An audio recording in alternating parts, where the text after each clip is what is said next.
Let's continue with the reading of Dr. Abass Bundu's book, guys. That is what the plan is. So I'm just going to go straight to the point, okay? If you happen to join me whilst I'm on this live, just stay with me. That is one thing I want you guys to just bear in mind, okay, the whole time we're doing this, all right? If you're joining me whilst I'm reading this book, excuse me, because today I'm going to start with chapter 1. But every time you join me on these live sessions whilst I'm reading this book of Dr. Abass Bundu, because I want you guys to see exactly what it is. I just want you to follow where I'm going, okay? Just stay with me and everything would be okay. That is what I want you guys to do. So again, like I said, this is the book of Dr. Abass Bundu. Yesterday, if you go back and watch the live that I did the other day, yesterday, you would see that I went through the preface, introduction and all of that. But let's get with chapter 1. Again, who is Dr. Abass Bundu? Dr. Abass Bundu is the current Speaker of Parliament in Sierra Leone, even though all of them are illegitimate because we still don't have the results of the June 24th, 2023 elections. So these guys are all illegitimate people, all right? But the fact is, this is Dr. Abass Bundu. He wrote this book back in 2001. Let us see what is actually happening today in Sierra Leone. This is somebody who has participated since 2018 to destroy democracy in Sierra Leone. So I want you all to follow with me, stay with me, track with me whilst I read this book, and make sure you share so that other people can be a part of it. Because like I said, one thing I want to break is the cycle of us not reading. Sierra Leoneans, we know they read better, and we have to read. So that is why I want to read this book of Dr. Abass Bundu. Let us expose these guys, show them what they wrote about, and then we'll take it from there.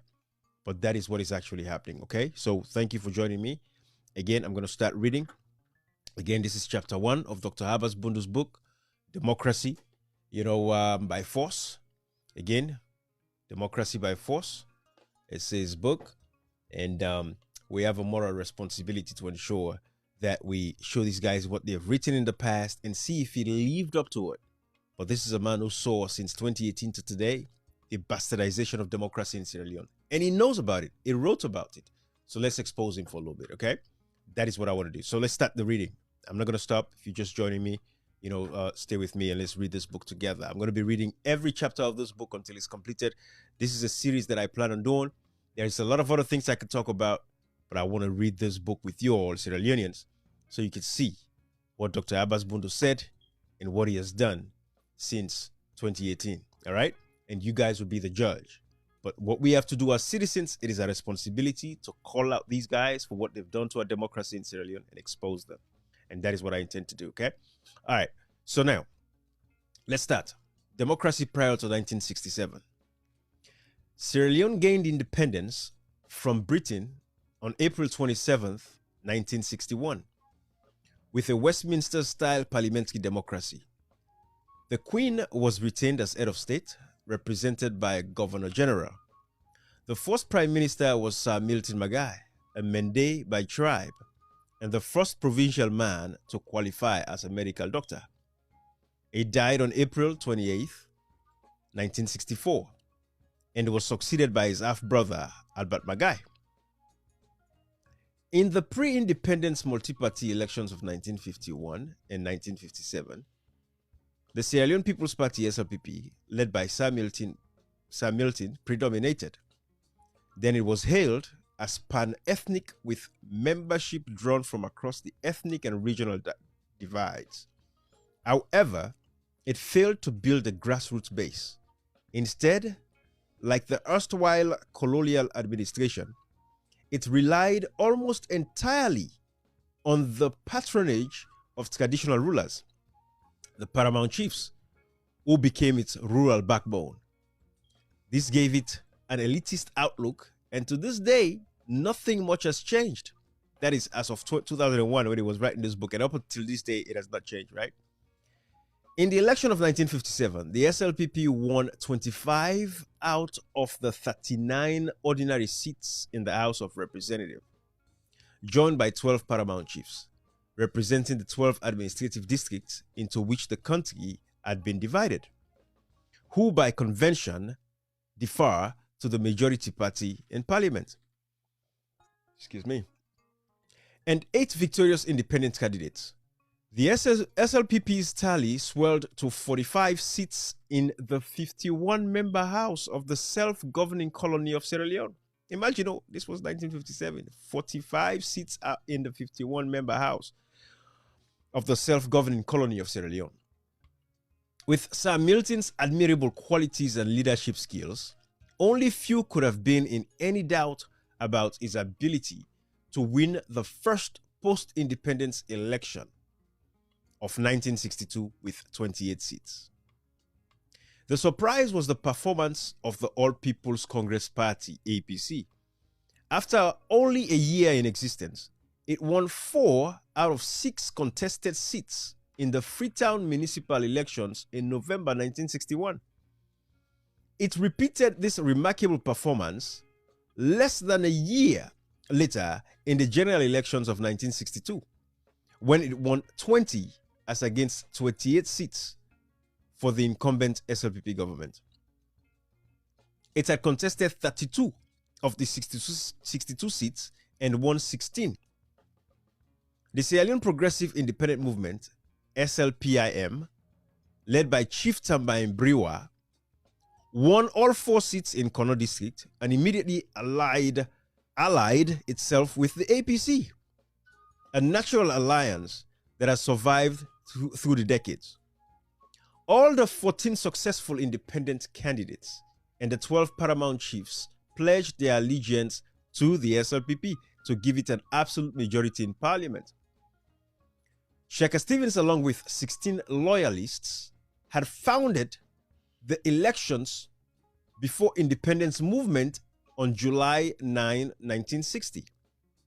Again, Shaka Stevens, along with 16 loyalists, had founded the elections before independence movement on July 9th, 1960. You guys all know that Shaka Stevens and others were against independence because they felt like they need more time to get things in place. At a mass rally on October 17th, 1960, it's metamorphosed into a fully fledged political party that came to be known as the All People's Congress. That's how the APC was formed. APC.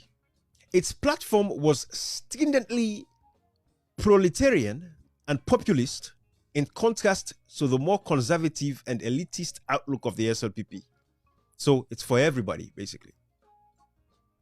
The independence celebrations found most of its key members behind bars, having been detained under a state of emergency and charged with offenses ranging from sedition, conspiracy, incitement to riotous behavior. Far from weakening the party and dampening its courage, these politically motivated indictments bolstered its national image and standing as the general public came to view them as unwarranted harassment of the opposition. Guys, it's coming back full circle. Everything is coming back full circle. But again, since I'm reading this, I don't want to start doing any interpretations. I'm just going to read. I'll let you do the interpretations later on. But everything, they harassed Shaka Stevens and other members of the APC, locked them up, seditious, libel, all that nonsense that, everything that has happened over the years is repeating itself. Now, the colonial legacy. All right, that's what we're going to start with now. The axiom prevalent in Europe in the 18th and 19th centuries was that colonial territories could only be administered tyrannically. That they believed that colonial territories could only be administered with tyranny. Okay? So this was the axiom. It was prevalent in Europe in the 18th and 19th centuries. This is a philosophy. They believed that colonial, territories could only be administered tyrannically. The settlers in America, however, were treated differently because before 1787, they had more than a century to experience in public discussion and government by consent. Because of this, local self-government received primordial value, unlike the African colonies where it arrived too late and had only secondary significance. That they're talking about, again, this axiom. Thus, the pre-independence apprenticeship of African politicians in the art of Sierra Leone, in the art and craft of multi-party democracy was relatively short. Let me read that again. Thus, the independence apprenticeship of African politicians in the art and craft of multi-party democracy was relatively short. In Sierra Leone, for example, in more than 150 years of British colonial rule, the indigenous population participated in multi-party elections with limited franchise, only twice, in 1951 and 1957. That was when at least Sierra Leoneans had control of their democracy. That's what this is saying. This was so because the colonial administration did not need to establish political legitimacy and certainly did not encourage political pluralism until well into the terminal years of its rule. Nor did it establish the social and political organization as the scale required for democracy to flourish. So the tuition the indigenous politicians received was neither in the theory nor in the practice of local self-government from which could have sprung self-reliance and the habit of association. This is just giving us a brief history of how, the background behind the politics of the SLP at the time, or Africa. Instead, their tuition was in the theory and practice of authoritarianism, because that was what they were used to with the colonial masters. That's what all of this Boku writing that he did there was just basically saying what kind of, democracy we incorporated or we inculcated or we was passed on from the colonial masters, because everything was dictatorship, right? Back in the day, it was all dictatorship. So it's building a case to say that these guys, like when Milton Magai and all these other folks took over, what they believed in was authoritarianism, which is what the SLP is doing today. But let's read. I just wanted to break that all down for you guys so you understand exactly where all of this background is coming as to how they got the experience that they got with what governance is all about. Because of the colonial rule, everything was dictatorship. You remember the Bibre had to fight because the British say they want for us to pay taxes, and you said, hey, come on, man. But anyways, I don't want to explain too much because I want to read through this. But you guys understand where this whole thing is coming, okay? But for my younger brothers and sisters, I just wanted to explain that stuff. Basically, what he was saying. All right. So instead, their tuition was in the theory and practice of authoritarianism, which had largely characterized colonial governance. Such, then, was the nature of the political inheritance of the new leaders at independence, along with a weak and wholly dependent civil society riven by patronage, human rights abuses, and ethnic bias. As Adam Hochschild puts it, the major legacy Europe left for Africa was not democracy as it is practiced today in countries like England, France, and Belgium. It was authoritarianism, rule, and plunder. So this was the mindset of the SLPP folks, the Milton Magais, when they got, power. Because what they got from the British was authoritarianism and plunder. Plunder, just destruction. Economy is not working, they don't care. Destroy everything, everybody's out for themselves. You're on your own. That was the whole mentality of the whole thing. Right? So this is what this is saying. All right, let's continue. As independence drew near, the new political leaders had suddenly to unlearn, so to speak, this inheritance and imbibe at once a Westminster-style parliamentary democracy with all its integral concepts of human rights, institutionalized opposition, tolerance of dissent, right? All of these things they had to learn. Public accountability, probity and transparency, and a free press. This was to prove too much of a tall order. If only democracy had come sooner, it might have taken firmer root at independence with a certain amount of culture and experience to back it up and domesticate it. But this was not what happened. Parliamentary democracy was brought in during the late evening of colonial rule. And this largely explains why many of the early politicians either failed ruefully to understand the rules of the Westminster game. If they did at all, they deliberately chose not to follow them. For many, politics was not a game, but a battle. It was a battle. Just like it had been in the days of old when colonialism flourished. Opposition was thus frowned upon by incumbent regimes as a demonstration of personal enmity. And unfortunately, the politics of Sierra Leone has not much changed. This was 2001, Abass Bundu speaking. It continues to be dogged by that mentality right up to the present. As of 2001. And Abass Bundu has an opportunity now to change it in 2018. It did not. So the same mentality continues. Enmity all the way through. But let's continue to read.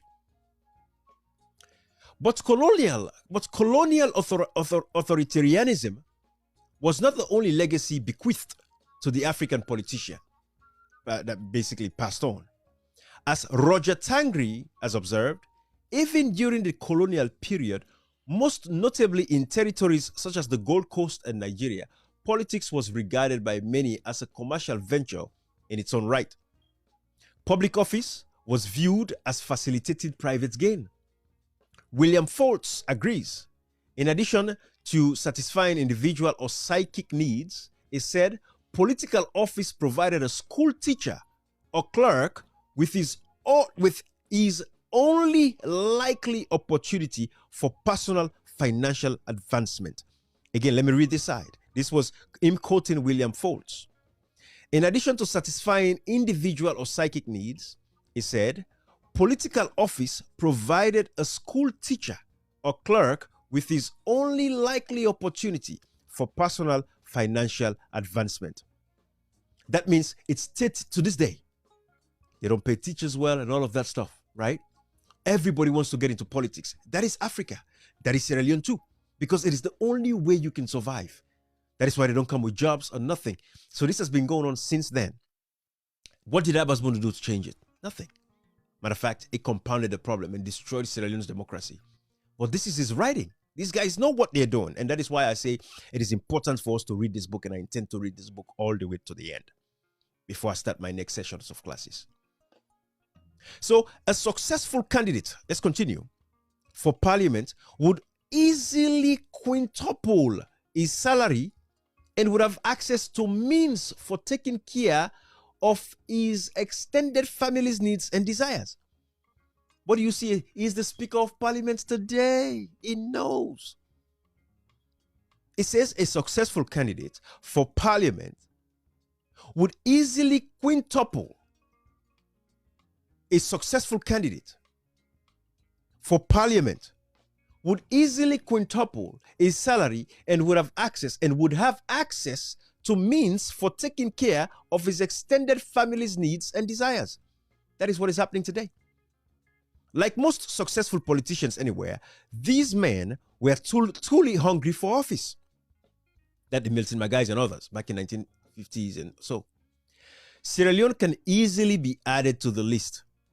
Writing about his first experience as a minister in the mid-50s, Shaka Stevens recalls in his autobiography as follows. Most men in public positions the world over need money, but the need is far more acute for those who have only just left the breadline. That means the one they will be poor, the poor real ones that comes into politics. That again, most men in public positions in world over, most men in public positions the world over need money. That's what Shaka Stevens said. This is what Abass Bundu is saying. Shaka Stevens said that most men in public positions the world over need money, but the need is far more acute for those who have only just left the breadline. That those ones that are really poor, that just came out. So like that Drake man, I go pool, all of a sudden, can get. Grew up in a very poor home, nothing there. Maybe he's the first to break through, and now he has political office. They are a lot more hungrier. That is why you have so much corruption. You see it again since 2018 to now. What happened in Parliament? It was a sellout. Everybody, opposition, everybody was selling, cutting deals with the King Ho deals. All of these deals, selling at terminals, Kisi terminal, ferry terminal, all of that stuff that you see. Because again, these guys are trying to break that poverty, lineage that they've gone through. You see, this is the problem we have, and this is what he said Shaka Stevens said about what was happening back then. So let me read it again, because I want you guys to understand this. Most men in public positions the world over need money, but the need is far more acute for those who have only just left the breadline. As far as an African is concerned, once he is elevated to a position of authority, he is expected to support the horde of hunger's horn that everybody else behind him. Remote members of his family, many of whom he never before knew existed. He must hand out largesse, educate not only his own children, but those of family members, entertain more lavishly and more frequently than before, and dress himself and his family in clothes befitting his status. It is all part and parcel of his new position. Money slips through his fingers like quicksilver, and he can never have enough of it to satisfy his dependents.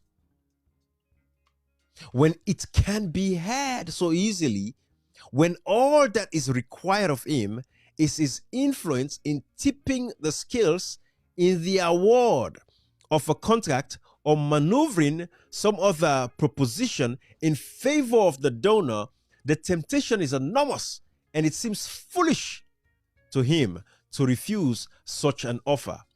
Fresh in his memory, too, is the hardship he suffered on the way up the ladder, the years of poverty and near starvation he endured, and the longed for education he could never afford, and perhaps also the stench and dampness of a prison cell.